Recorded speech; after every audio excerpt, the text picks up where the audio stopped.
On the morning of Friday, May 21st, 2010, 68-year-old Dennis Kola sat down for breakfast with his wife Myrna inside of their kitchen in their spacious 4-bedroom house in La Crosse, Wisconsin. Dennis picked up the newspaper and, like always, began reading the front page out loud to Myrna. This was an activity the couple enjoyed doing together every morning. According to the story on the front page, the stock market was struggling and unemployment was on the rise. But Myrna didn't bat an eye. She knew that she and Dennis would be fine because they had made a ton of money throughout their 42-year marriage by owning multiple successful businesses, from a chain of pharmacies to a Ford car dealership that Dennis owned with his son. But a few years earlier, Dennis had seen the writing on the wall when it came to the country's economy. So he had sold his businesses before things got too bad, and he had walked away with enough money for him and Myrna to be set for the rest of their lives without having to work. But the truth was, Dennis and Myrna actually loved to work, kind of independent of making money, so they weren't quite ready to just full-on retire. And so after selling his companies, Dennis had returned to his old job as a pharmacist, and Myrna worked at a local middle school as a substitute teacher. And so on this Friday morning, because of his work commitments, Dennis didn't have time to read beyond just the first few pages of the newspaper. After putting the paper down, Dennis finished his breakfast, then gave his wife a kiss on the cheek and told her he loved her, and then he walked out the front door. Once outside, Dennis climbed into his truck and began the 40-mile drive to the nearby town where he worked at this local pharmacy. And while Dennis made his commute, Myrna cleaned up the kitchen and then headed out to work herself. And as she drove the short distance to West Salem Middle School, she passed by all these mini mansions that were just like hers, with wide, well-manicured lawns, and then she drove by the neighborhood golf course and banquet hall. Myrna couldn't picture a better place for her and Dennis to grow old together, a small community filled with friends where she always felt comfortable and safe. And she loved how close her neighborhood was to the rest of her family. Dennis and Myrna had 2 grown children who also had children of their own, and Myrna thought there was nothing better than having the family over and spending time with the grandkids she adored. Myrna finally arrived at the middle school, and she went inside and walked down a long hall to the classroom where she had been assigned that day. She opened the door, and the faces of the students lit up. Myrna was the kids' favorite substitute teacher. The school day passed quickly for Myrna, and as always, she made each period pass just as quickly for her students by making sure the lessons were actually fun. Myrna had always believed that learning should be an enjoyable experience and not a slog where every minute feels like an hour. Myrna worked that day at the school until around 3 p.m., and then the final bell rang, and she told her class to have a great weekend, and she said she'd be back as their substitute on Monday. Then Myrna headed outside, hopped in her car, and made her way home, and then once there, she did some chores around the house, and when she was done with her housework, she sat down in the home office and logged on to her computer. About 45 minutes later, around 6 p.m., her husband, Dennis, pulled back up to the house after his day of work. He parked his truck and made his way onto the porch, eager to get inside and have dinner with his wife. Dennis opened the door and walked through the hallway toward the kitchen, his keys dangling from his hand, and then Dennis stepped into the kitchen and called out to his wife. And then suddenly, everything went black.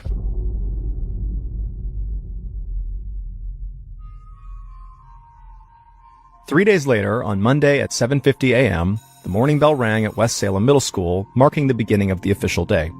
Students all took their seats in all the classrooms, and the school kind of went quiet as the teachers began their lessons.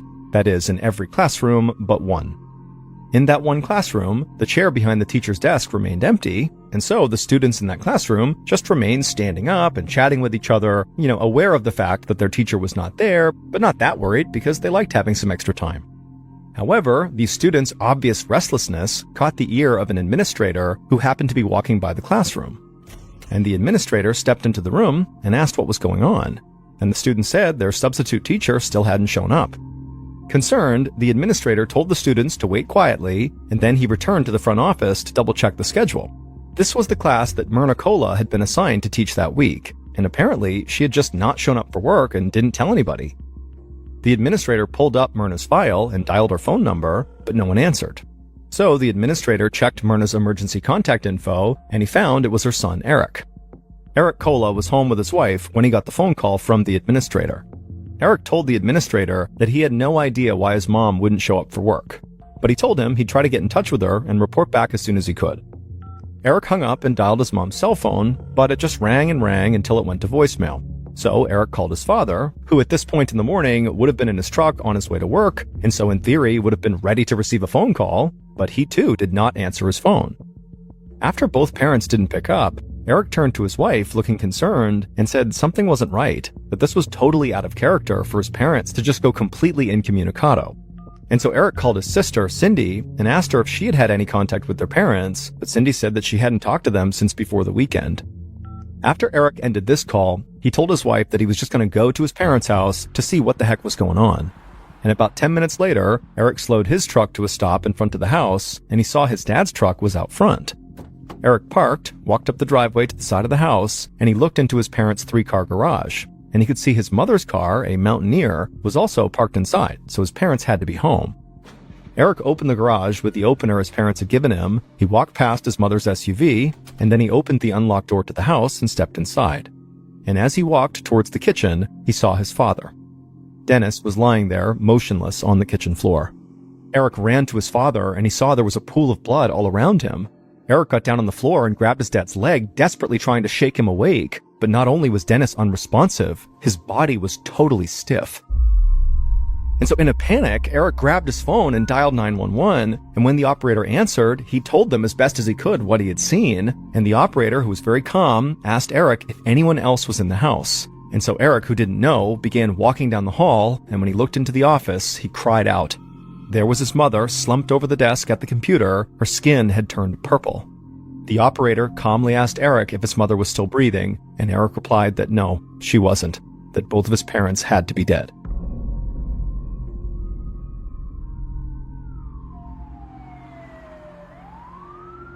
A little while after Eric's 911 call, Agent John Christopherson of the Wisconsin Division of Criminal Investigation and members of his team arrived at the Cola's house. Christopherson saw 2 deputies from the La Crosse County Sheriff's Department talking to Eric in the front yard. And he saw several of the Cola's neighbors standing on their porches, looking completely stunned by all the police activity. I mean, this stuff didn't happen in this neighborhood. Christopherson knew major crime was rare in this community, and a double homicide was basically unheard of. That was a big reason Christopherson and the state police had been brought in to lead this investigation. Agent Christopherson got out of his car, walked across the yard, and introduced himself to the deputies and to Eric. And he let them both know that he'd be back soon to ask some questions. Then he led members of his team into the Cola's house. The smell of decomposing bodies hit them immediately, and the smell instantly told them that the victims must have been dead for quite a while. Christopherson walked to the kitchen, and he saw Dennis lying face down on the floor. Dennis was surrounded by a pool of coagulated blood, and he had a hole in the right side of his head. Dennis was still wearing his jacket, and his car keys were clutched tightly in his hand. So Christopherson figured that Dennis must have been shot shortly after he walked through the front door of his house. After looking around the kitchen, Christopherson walked down the hall to the office, where he knew the second victim had been found. He saw Myrna's body hunched over the desk. She had an obvious bullet wound in the back of her head, and her left arm was resting on the computer keyboard, as if she had been typing when someone walked up behind her and shot her. Christopherson turned around and glanced back at the office door. He wondered if the killer had stood there and watched this woman at her computer before shooting her. There was something cold-blooded about the idea, like a predator observing its prey before moving in for the kill. While Christopherson searched the office, a member of the investigative team walked inside and told Christopherson that he needed to see something upstairs. So Christopherson followed the officer up a carpeted staircase, down a hallway, and into Myrna and Dennis's bedroom. It appeared like the room had been ransacked. All of the dresser drawers had been pulled open, but as Christopherson walked across the room to the dresser, he felt like there was something unusual about the bedroom scene. Their dresser drawers had all been pulled out and left open in a way that a robber wouldn't have actually been able to see what was in each drawer, and it didn't look like anyone had actually dug through the drawers or taken anything.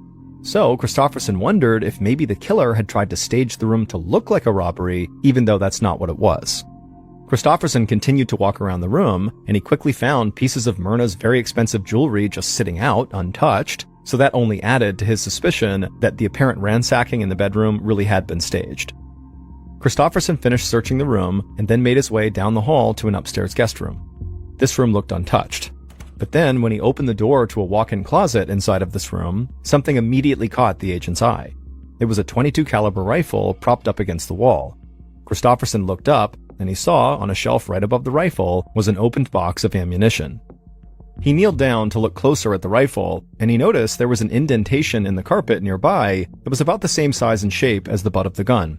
It looked like the indentation was where the rifle had been resting, but then just recently, someone must have moved that rifle, and when they returned it, they didn't put it back exactly where they'd found it, in the indentation.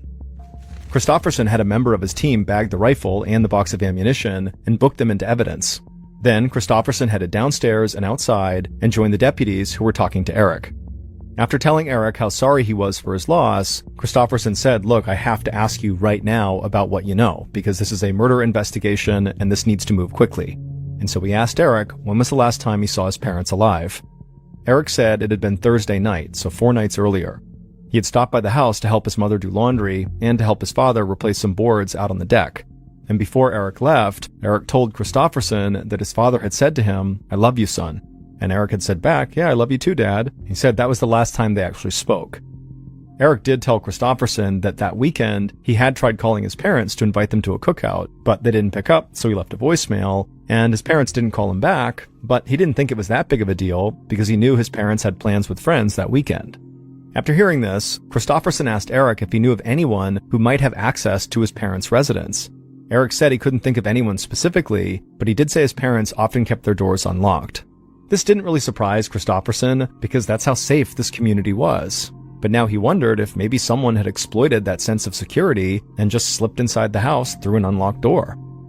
As Eric continued to speak with Christofferson and the other police officers, Eric's sister, Cindy Cowell, arrived at the property. And as she walked across the yard towards them, Christofferson could tell she'd been crying. After Cindy walked over to them, she gave her brother a hug, and the two of them did their best to comfort each other and also to provide any additional information that might help. But neither of them could think of anyone who might have had a motive to kill their parents. And so this double murder was turning into a total mystery.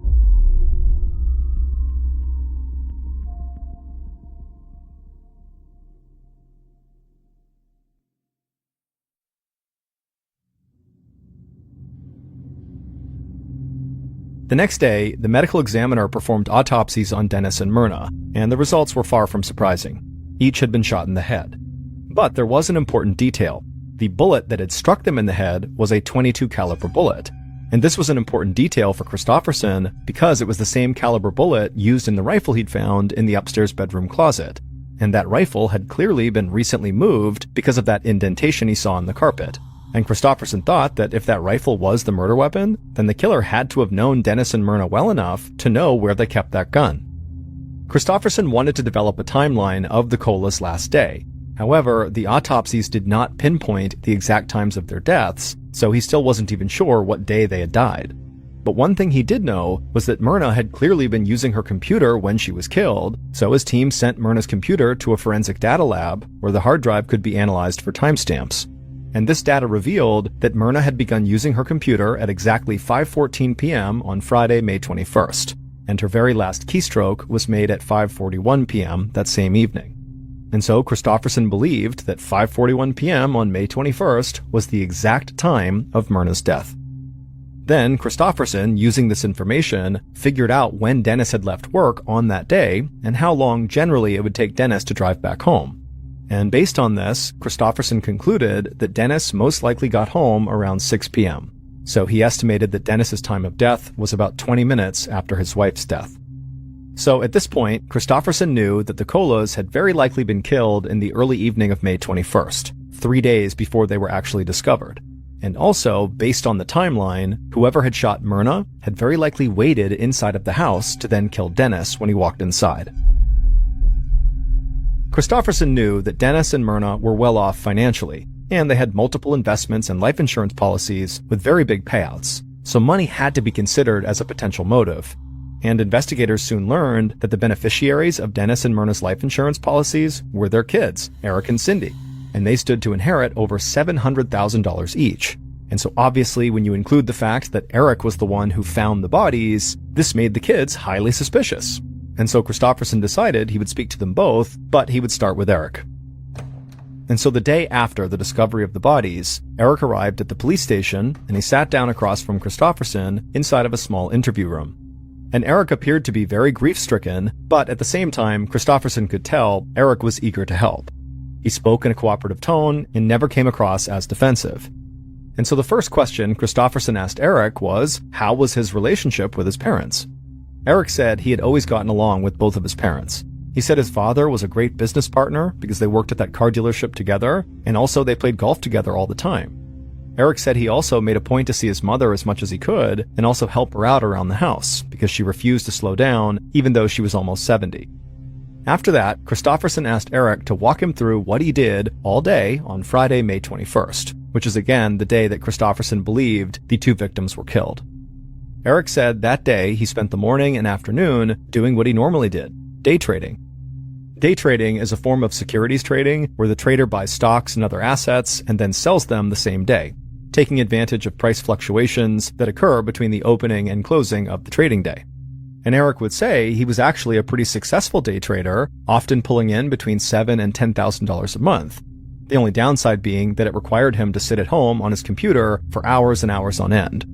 After he finally got up from his computer, he left his house to meet up with his friend to help grout and tile a shower. He said he was with that friend until about 5:30 p.m., and then he went to pick up his wife at home because they were going out to celebrate their 16th wedding anniversary. Now, to this point in the interview, it was very cut and dry. Eric is doing his best to be composed, but at this point, Eric just suddenly shook his head and began laughing. Kristofferson was very surprised at this and asked, did I miss something funny? Eric stopped laughing and said, it's not really funny, but I had known about this day, our anniversary, for a long time. We had planned it all out. But as I was going back home that day, I actually realized I totally forgot to buy an actual anniversary gift. And so Eric would explain that he stopped at a retail store called Shopko to buy his wife a hanging plant because he knew his wife loved hanging plants, and he also knew the exact type to get her.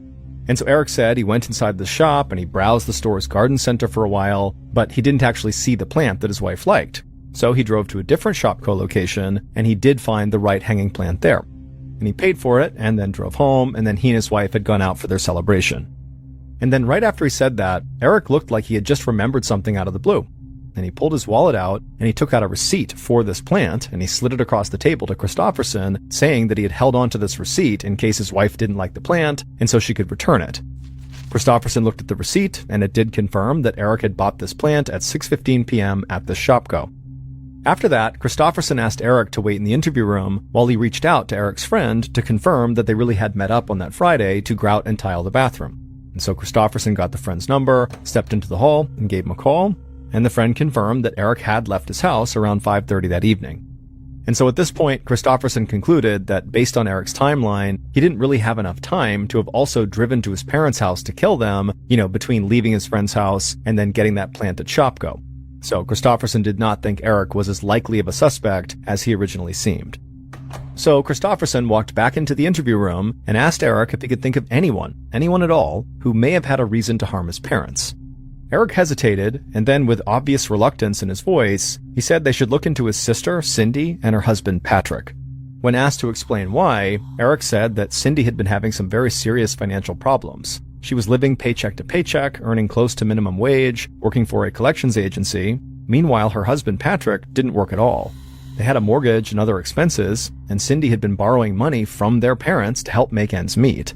In fact, she actually owed her parents tens of thousands of dollars.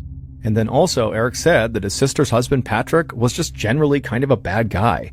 And also, Eric knew his parents did not like Patrick at all, and often referred to him as a, quote, lazy bum. But Eric said he wasn't sure if his parents even knew just how bad things really were between Cindy and her husband Patrick. Eric said Patrick had a violent temper and had once pulled a gun on Cindy after she threatened to leave him. Patrick allegedly told Cindy that the only way she'd be leaving him was in a body bag. Kristofferson was shocked at this information. If this was true, this was a huge red flag. The idea that Patrick had literally pulled a gun out and actually threatened to kill someone certainly made him a pretty big suspect.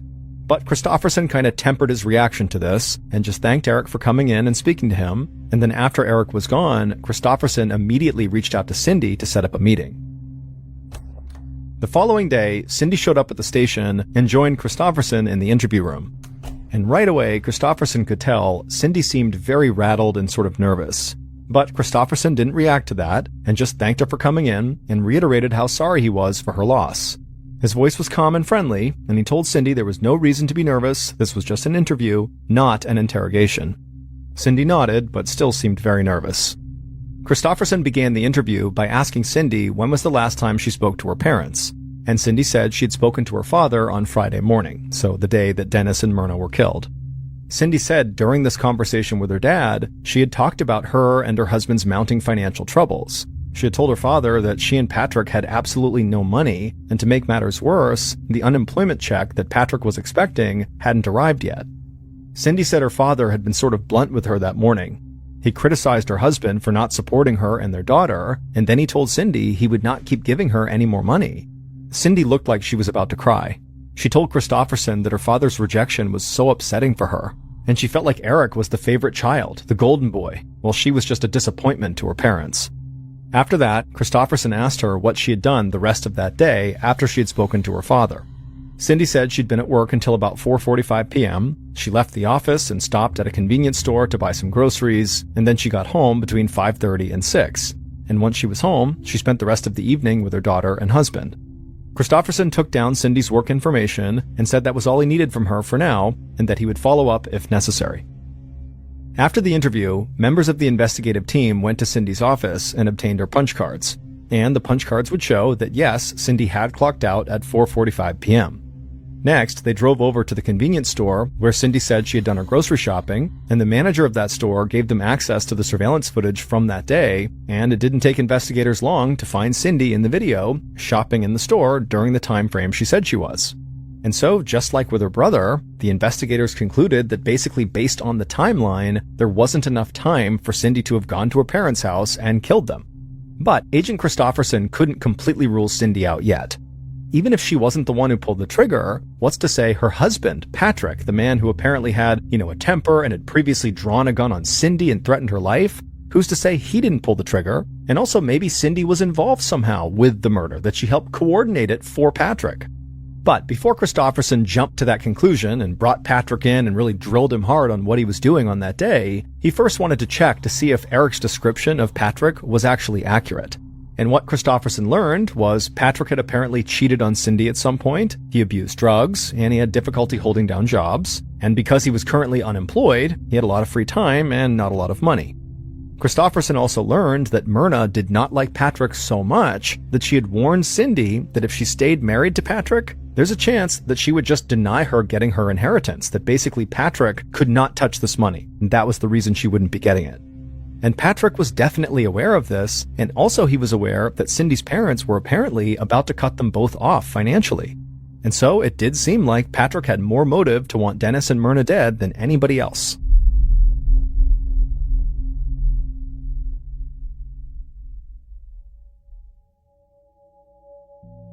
A few days after the murders, Christofferson, along with an investigator from the sheriff's department, waited for Patrick inside of an interview room.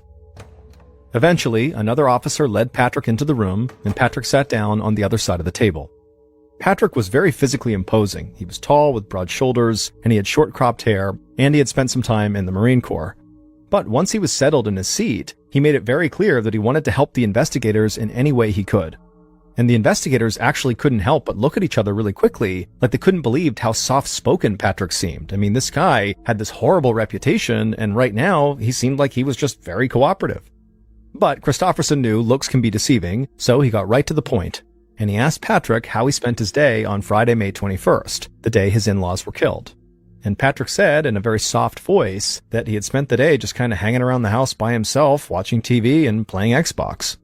After this, the county investigator said to Patrick, that's not exactly an airtight alibi. If he was home by himself, how could anybody corroborate that? Patrick said he understood, but he really was telling the truth. That's what he did on Friday.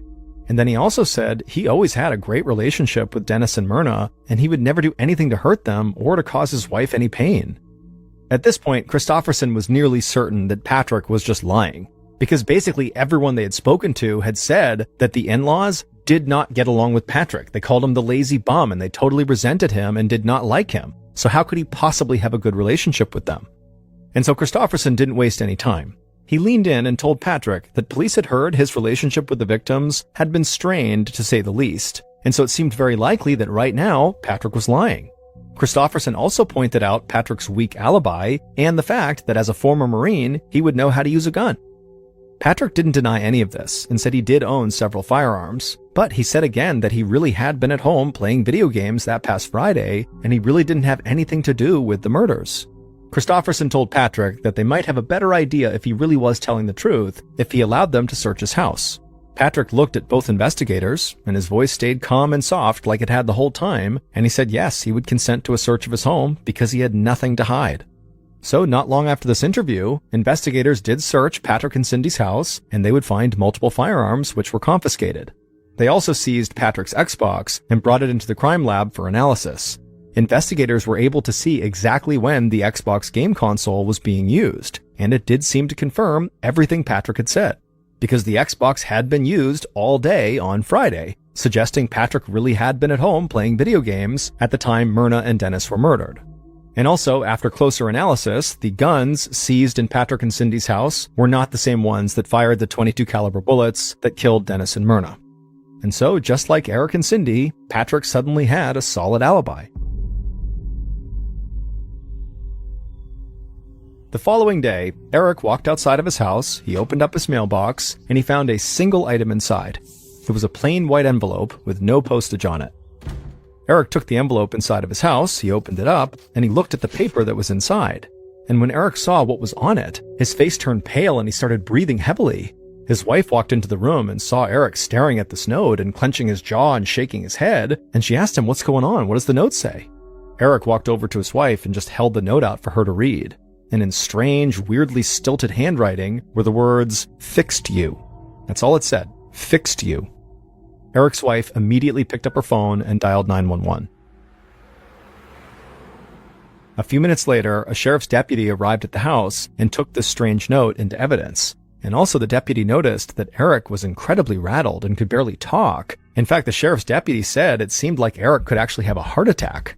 And as Eric tried to catch his breath, he would tell the deputy that he believed his parents' killer wrote this note, and somehow those two words, "fixed you," meant they were coming for him and his family next. The note forced Christofferson to view this case from a totally new angle. If somebody really did have a vendetta against the Colas, and that's why they killed Dennis and Myrna, it did seem entirely possible that they might also target the rest of the Cola family. And so that possibility obviously put way more pressure on Christofferson and his team to solve this case quickly. But the only thing that Christofferson kept coming back to that just seemed like it had to be at the heart of this case was money. Not only did Dennis and Myrna have property, investments, and huge insurance policies before they died, but also Eric had been a successful day trader and had lots of money too. So Christofferson decided he would dig deep as he could into the family's finances, hoping that might point him to a potential killer. And so back at the station, Christofferson and a forensic accountant dug through stacks of Dennis and Myrna's printed bank statements, and also they reviewed the couple's most recent online banking transactions. And as they looked at that recent online activity, something absolutely shocked them. And at first, Christofferson literally couldn't believe what he was looking at, like this had to be a mistake. Because it was something so outlandish, it just shouldn't have been there. There was a transaction made on May 22nd, 2010, the day after the murders. The transaction showed a check that was cashed from Dennis's account for $50,000. Now, the name on the signature line of the check was Dennis Cola, but it was the name on the account that this check had been deposited into that really caught the investigators' attention. And suddenly the whole focus of the investigation shifted. Police immediately served a search warrant on this particular person's house, and inside they found a pair of plain white envelopes very similar to the envelope that Eric had found in his mailbox that contained the words "fixed you" on it. And when those envelopes were compared to the one that Eric had received, they contained the same manufacturing defect, proving that the envelope containing that "fixed you" note had come from this individual's house. Then a forensic document examiner looked at that $50,000 check, and he quickly determined that Dennis's signature on this check was a forgery. What's more, the forged handwriting perfectly matched the handwriting on the "fixed you" note. And so now Agent Christofferson was very confident that the person who wrote that note and then also forged the check was Dennis and Myrna's killer.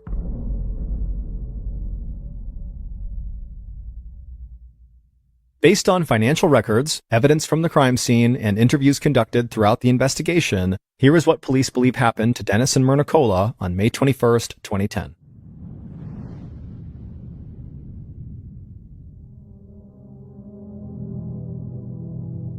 Around 5:30 p.m., the killer, who was inside of the Cola's house at this point, slowly walked down the hallway in the direction of the home office. They watched Myrna from the hall until they were sure she was totally preoccupied with what she was doing on her computer. Then the killer slowly walked upstairs, entered one of the bedrooms, opened the closet door, and lifted the .22 caliber rifle from where it was resting on the floor. They also reached up and grabbed some ammo from the box on the shelf, then loaded the rifle and walked back downstairs. Then the killer made their way back to the home office, and they looked inside and saw Myrna was still preoccupied with the computer. And so the killer stepped forward into the room, they raised the rifle, aimed it at Myrna's head, and then pulled the trigger. A .22 caliber bullet lodged in Myrna's brain. She died instantly, slumping over her computer, with her fingers still near the last keys she had pressed. Confident that Myrna was dead, the killer crossed the room and closed the blinds. Then they walked back into the hallway, went down to the kitchen, and sat down at the table, and began to wait. About 20 minutes later, the killer heard Dennis's truck pull up outside. The killer heard the sound of the truck door opening and closing, and then the sounds of footsteps getting louder as Dennis approached the front of the house. At this point, the killer slowly got up and moved towards the back of the kitchen and put their back against the wall, sort of out of view, and continued to wait. A moment later, the killer heard Dennis's footsteps now inside of the house, his keys jangling in his hand. Then the killer saw Dennis walk into the kitchen, and immediately they raised their rifle, aimed it at Dennis's head, and fired. Dennis was dead before he even hit the ground. The killer stared at the body on the floor, and then walked back upstairs and returned the rifle to the closet, failing to notice they were not placing it in the exact spot where it had been before. After that, the killer walked to Dennis and Myrna's bedroom and opened up the dresser drawers to make it look like the home had been robbed. Then the killer opened up the drawer on the nightstand, tore out a check from Dennis's checkbook, and then wrote themselves a $50,000 check and forged Dennis's signature. The killer slipped the check into their pocket, walked back downstairs, left the house, and drove to a Shopko store to buy a hanging plant for an anniversary gift, making sure to keep the receipt to help corroborate the alibi they knew they would need. Dennis and Myrna's own son, Eric Kola, had been their killer. It would turn out Eric had only visited one Shopko store that day to buy a plant, not the two stores like he had told police. And so when detectives obtained the surveillance footage from the Shopko Eric claimed to have visited first, before going to the second one and buying the plant, well, they expected to see him browsing the garden center in this first shop, but the investigators spent hours and hours reviewing the footage from multiple cameras inside and outside the store, but there was no trace of Eric anywhere. And investigators knew that if he had not gone to that store and only went to the second one, well, he would easily have enough time to kill his parents. And so his alibi began to fall apart. And then, when investigators delved deeper into the Kola's financial records, they found that forged $50,000 check, and it was made out to Eric. And then also, when investigators began probing Eric's personal finances, they quickly discovered that Eric had been lying to them. Eric was not raking in $7,000 to $10,000 a month from day trading as he claimed. In fact, he was in serious financial trouble. His day trading had been successful in the beginning, but then the economy had tanked, and Eric's financial position plummeted, leaving him desperately broke and $150,000 in debt. But Eric continued keeping up appearances. He drove luxury cars, spoiled his kids, and retained membership at an exclusive country club. He presented himself to friends as this financial wizard, but all the while, he was actually borrowing huge sums of money from his father and then losing it on the stock market. Investigators had learned from Dennis's colleagues that Dennis was an extraordinarily generous man, the kind of guy who would give you the shirt off his back if he thought you were in need. But Dennis's generosity had its limits. He had reached the end of his rope with his kids because he had given Eric hundreds of thousands of dollars, and he had helped pay Cindy's mortgage while her husband sat at home unemployed playing video games. And in fact, only days before the murders, Dennis had told a work colleague at the pharmacy that he was officially cutting off his children financially. Enough was enough. When police confronted Eric about the forged $50,000 check, Eric explained that his father had given him a blank check the day before he was killed, and Eric had deposited it on Saturday, having no idea his parents were dead. But police didn't believe that, because Dennis had just told his colleague that he planned to stop giving his children money. So police searched Eric's home, and they found the envelopes that matched the envelope from the Fixed You note. Eric had written that note himself and put it in his own mailbox. And so by this point, police were very sure Eric had killed his parents, and they had enough probable cause to arrest him. Police believe Eric Kola murdered his mother and father just so he could use the inheritance money to pull himself out of debt. The case against Eric was entirely circumstantial, but it was strong enough that a jury found him guilty on 2 counts of murder, and he was sentenced to 2 life terms without parole. Eric did not receive a dime of his parents' estate, but his 2 children did inherit $740,000, which they split between them. Eric continues to maintain his innocence. On the evening of Thursday, May 21st, 2015, a 16-year-old girl named Lily walked into the home gym inside of her house in Hong Kong looking to do a workout. Now, she sort of expected the gym would be empty and she could kind of have the run of the place, but as soon as she walked in, she saw her dad was in there and he was doing some sort of cool-down exercise on a yoga ball. So Lily's dad, whose name was Ka Kim Sun, was a doctor and a professional, and normally at this time of the day, she would never see him in the gym. He was typically locked upstairs in his study, or upstairs doing work or something, or he was just gone for the day. So for him to be here, it just didn't really line up with his schedule. And so Lily asked her dad, what are you doing here? What's going on? And her dad would tell her, well, actually, work at the hospital was really slow today, so I took off, I played some tennis with friends, and now I'm just doing some cool down exercises because I got nothing else to do. But I'll be out of your hair in a second. And sure enough, a couple of minutes later, her dad was up and out of the gym, and Lily just began her workout. The next day, May 22nd, around 1 o'clock, Lily was at home at her dining room table, sitting across from her mother, whose name was Wang Xiu Fing, and Lily was eating a snack and staring at an open textbook. Now, normally, at 1 o'clock on a Friday, Lily would be at school, but she had the day off that day. And she had wanted to spend her day off seeing friends and just being a teenager, but her dad was really focused on her being successful academically, and he told her that absolutely not. You're not going anywhere. You are going to stay home and you are going to study all day long. You will not leave the house. That's what you're doing. So Lily just continued to stare at the textbook and basically do what her father said. And then a couple of minutes later, she actually heard her dad coming down the stairs, and he came into the dining room, and he was clearly very pleased to see his daughter doing her work, or at least appearing to do her work. And he came over to her, gave her a kiss, he kissed their mother, and then he said he was off to work. And then he went out the door and he was gone. And as soon as Carl was gone, Lily's mom looked over at her and said, I'm not going to make you study all day. Come on, let's go out and have a mother-daughter shopping day. And Lily was stoked. She shut her textbook, she went and got ready, and then a minute later, she and her mom climbed into her mom's yellow Mini Cooper car and they headed out.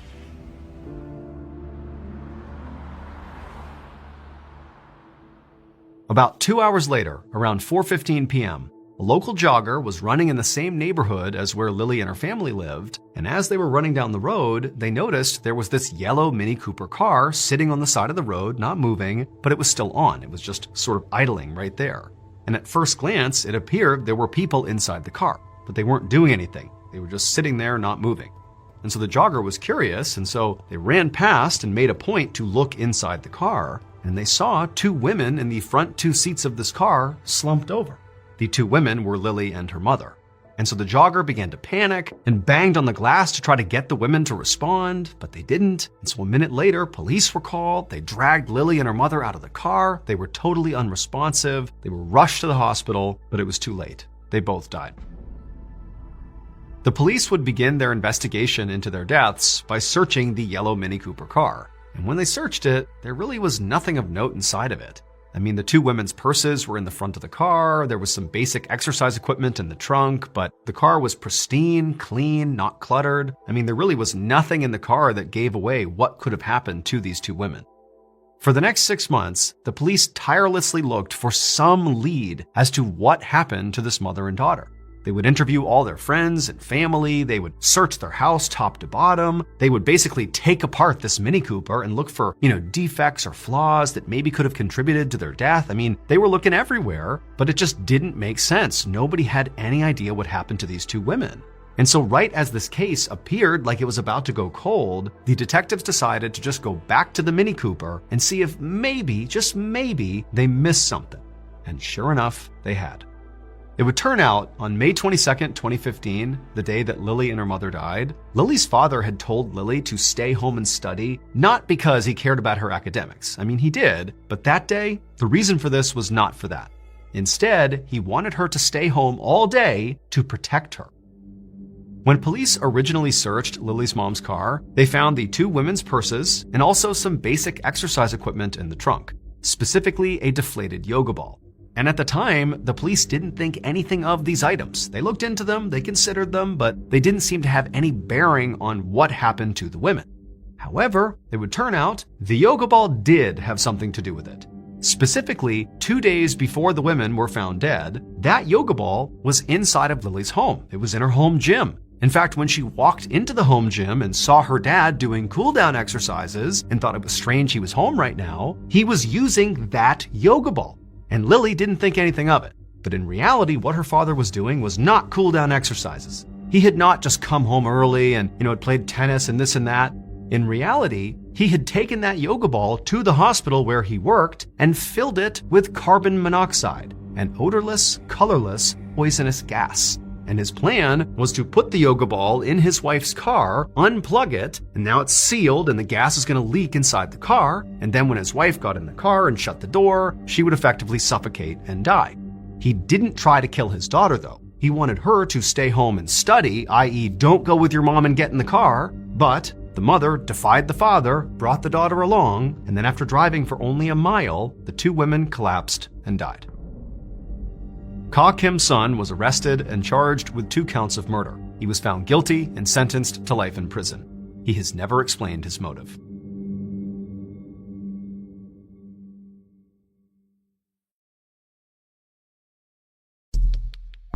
Our next story is called 120 Times.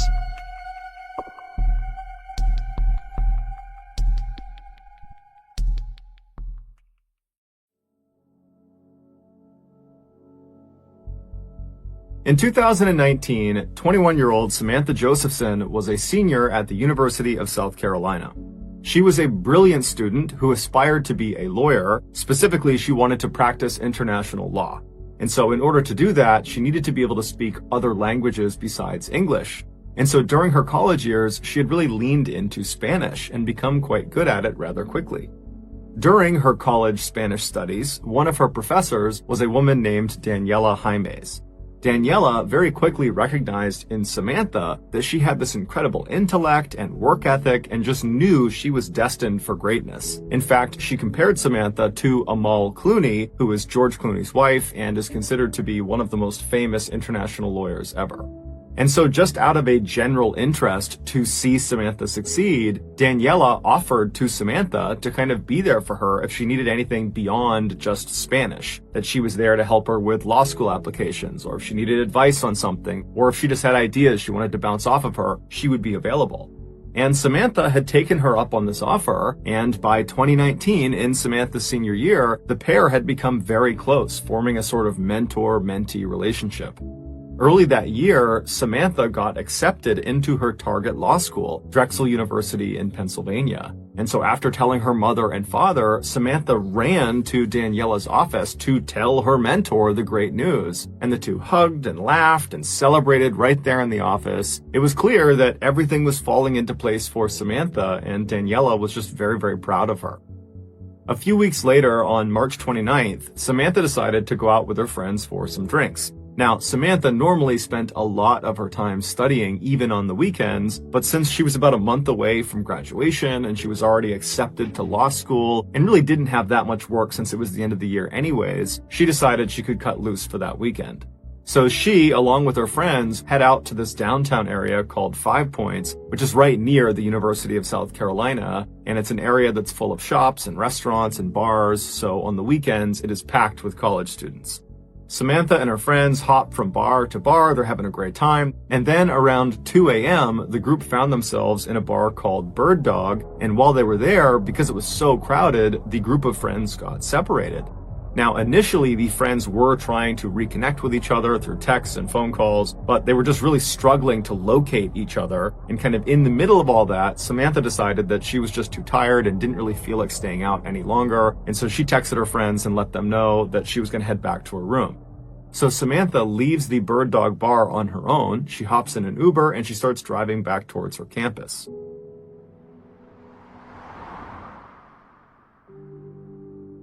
Several hours later, after all of Samantha's friends had also finally gone home and then woke up that following morning, they realized Samantha was not in her room. And so they called her, she didn't pick up. They started asking around to other friends who might know where she was, but no one did. And so pretty quickly, Samantha's friends were very, very worried about her because the last they had seen her, she was leaving the bar on her own. And so they were really worried something might have happened to her. And so by 1:30 p.m. that day, on that Saturday, the day after they had gone out, they called the police and reported her missing. At the same time that Samantha was reported missing, there were these two men who were in their mid-20s that were located 70 miles to the east of the University of South Carolina. They were out in this forest and they were hunting for turkeys. Earlier that day, these two men, whose names were Anders and Ryan, they had had no luck actually finding these birds, and so they were getting frustrated. And so by the afternoon, they had split up and were kind of combing this forest on their own to see if they would have more luck solo.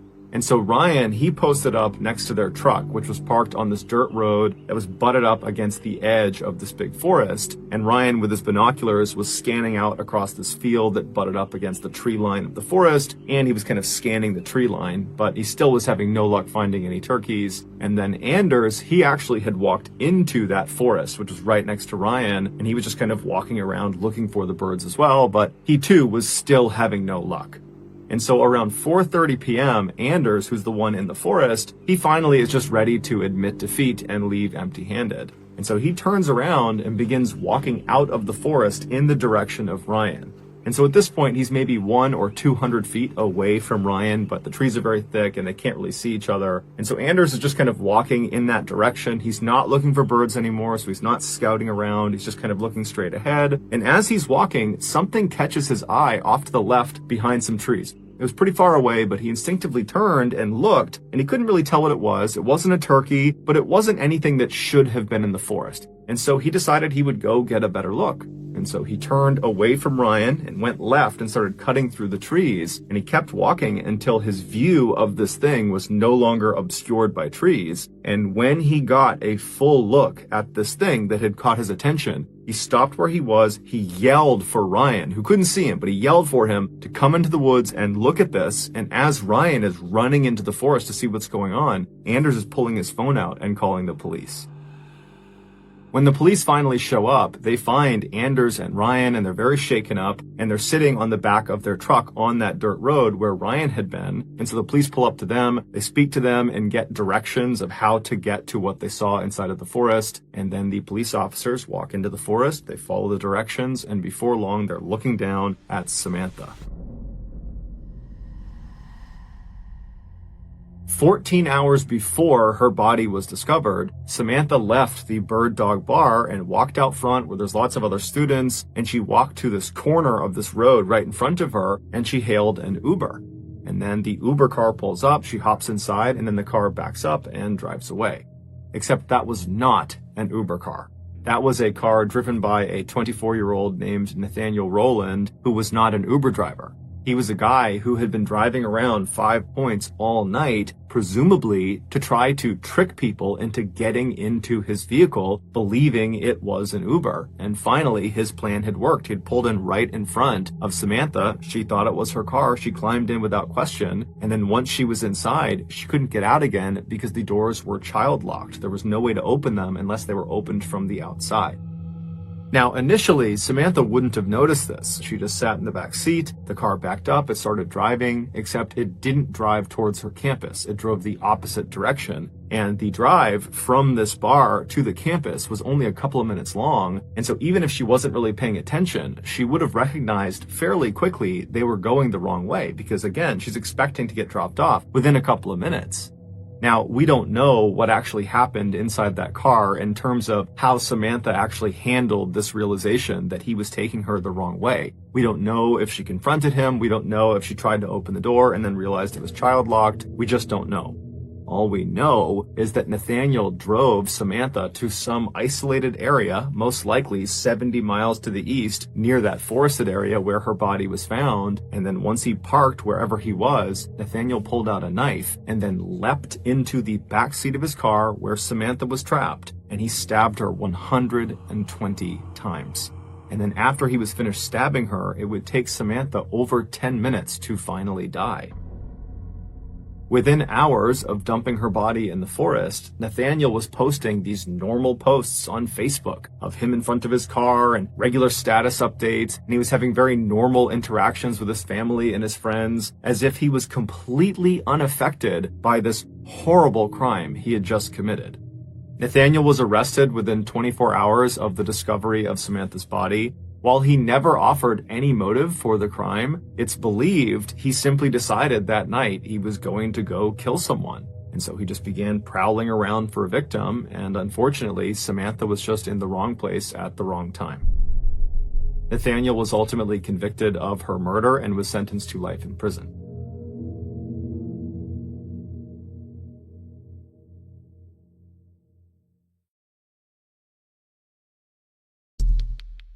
The next and final story of today's episode is called To Save His Soul.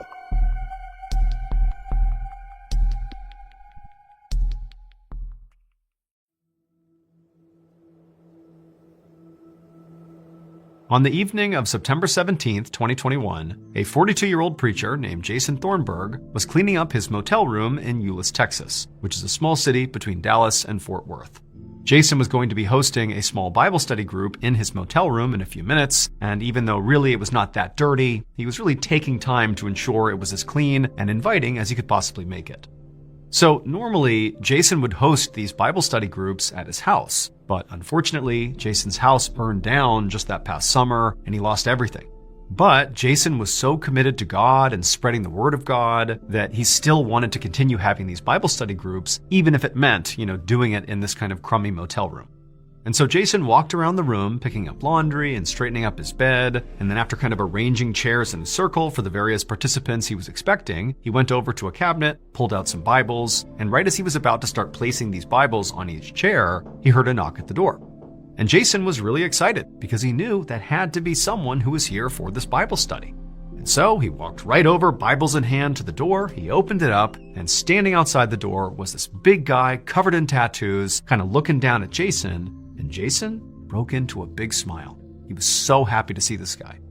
The man's name was David Luaris, and Jason had previously met him when he was out on the street doing outreach for his church, and he had invited David to, anytime he wanted to come by the motel and be a part of this Bible study group. Now, Jason knew that David was really not the kind of guy who went to church or really showed any real interest in God or, the Bible, but, Jason took all kinds, and he was just hopeful that maybe David would show up someday. And now, here David was. However, David told Jason that the reason he was here was actually not for the Bible study group. He was here because he was in the middle of a crisis and he didn't know where else to turn. He confessed to Jason that he had begun using drugs and gotten mixed up in some criminal activity, and there's some dangerous people out there that he was sort of running with, and now his concern was some of those dangerous people were coming to get him. And so he literally felt like his life was in danger. Now, when Jason heard this, he was surprised, but at the same time, he could tell that David was being very authentic and just needed help, and Jason felt like, his job ultimately was to serve God and all of God's people. And David was one of those people, and he was in need of help. And so if all Jason did was simply provided safe haven for David inside of this motel room, then that was serving God, and it was the right thing to do. And so Jason immediately said, "No problem, David." He handed him a Bible and said, "Come on in." David took the Bible awkwardly and just kind of stood there for a moment, not really sure what to do. But then Jason said, "Hey, relax, just come inside, take a seat." And so David did. He walked in, he sat down with the Bible, and then Jason actually came over and sat down next to him, and the two of them, for about 15 minutes, just made kind of awkward small talk.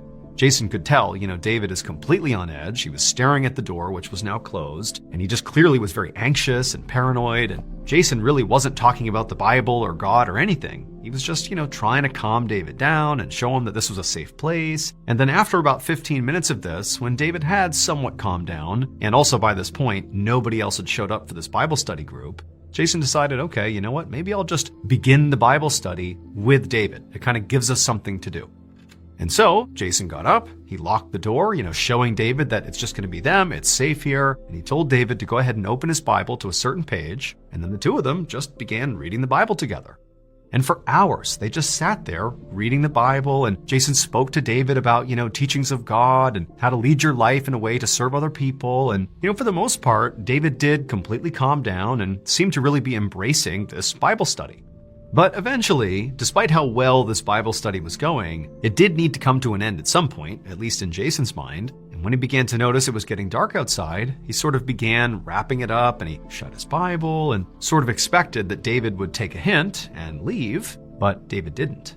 Instead, when David began to realize that, hey, this is over now and it's time for you to go, David looked at Jason and begged him to please let him stay in this room overnight, that he can't go out there, it's not safe for him. Now, Jason knew he did have some level of responsibility for David. I mean, David had told him he was in danger, he had already invited him inside and was basically providing safe haven for him, and it did feel kind of wrong to be like, now go back out there. But at the same time, Jason felt a little uneasy. I mean, he didn't really know David. He didn't really understand the situation. And so there was some hesitation at first, but after looking again at David and seeing how desperate he was to just please stay here overnight, Jason said, okay, you can stay. So Jason grabbed some extra blankets and pillows and created a makeshift bed on the floor. And then after that, the two of them actually reopened their Bibles and just began reading some more from the Bible for a couple more hours, basically another round of Bible study. But eventually, they both were very tired, so they put their Bibles down, they said goodnight, they each climbed into their beds, and they closed their eyes and fell asleep. For the next 5 days, Jason's motel room remained mostly closed, and the only thing anybody heard coming from his room was gospel music, and it was being played at a very high volume basically the entire time, to the point where other residents of this motel began to complain about how loud the music was. However, the owner of the motel was getting these complaints from residents who were only there for, hours at a time or days at a time. And, the room they're complaining about, Jason's room, he was a long-term resident and so had a sort of higher priority with the owner. And so the owner just didn't feel like bothering Jason. He wanted him to stay and keep paying for that room. And so the owner didn't do anything about the noise complaints.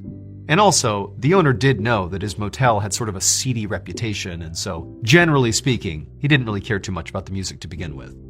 And so over the course of these 5 days, the music kept on blasting, and really the only other thing of note, again, that happened in this period of time, was that these two other people entered Jason's motel room and didn't leave either. So basically there's 4 people in the room, they haven't come out again, super loud music, that's all going on for 5 days. And then on the 5th day, the morning of September 22nd, a single person walked out of Jason's motel room, and they were wearing a full-body hazmat suit and carrying some sort of luggage. And they would leave the motel, get in a car, and drive away. 45 minutes later, about 25 miles away from that motel, the Fort Worth Fire Department got a call about this raging dumpster fire in a residential neighborhood. Firefighters quickly got to the scene and put out the blaze, and after it was gone, they walked up to the smoky dumpster and looked inside just to get a look at what was burning, and what they saw caused them all to back up and call the police. It would turn out David was right when he said he was in danger. However, what he didn't understand is hiding out in Jason's motel room was not going to protect him from that danger. Shortly after he and Jason wrapped up that second Bible study that night, and the two of them climbed into their respective beds, Jason in his actual bed and David in the makeshift bed on the floor, well, David did fall asleep pretty quickly, but Jason didn't. Jason waited until David was asleep, and then Jason got up, got a knife, and then slit David's throat. Then he cut David's heart out and ate it, because Jason the preacher really actually believed that human sacrifice was the best and purest way to serve God. Over the course of the next 5 days after killing David, Jason would remain in his motel room blasting gospel music, and over those 5 days, he would basically lure those 2 women into his room, very likely on the promise of Bible study, but they too would be sacrificed.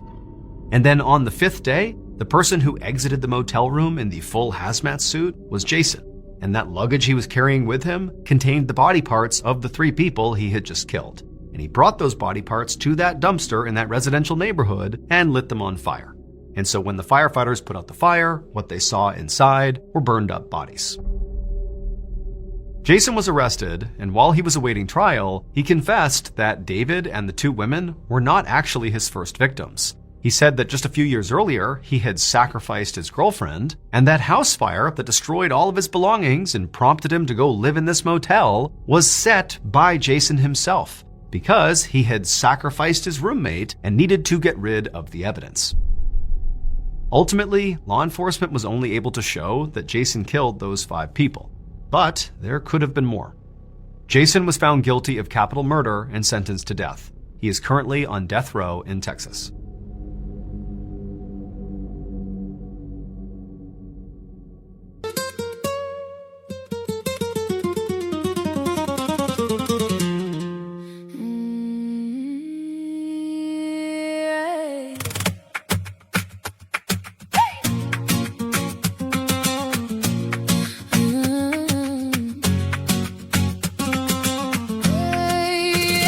Came in late, red shawl, black boots, salt on your lips and dust on your suit. You said my name like it burned your tongue. I knew that stare before you spoke one. Hey, you pulled me near, then you let me go.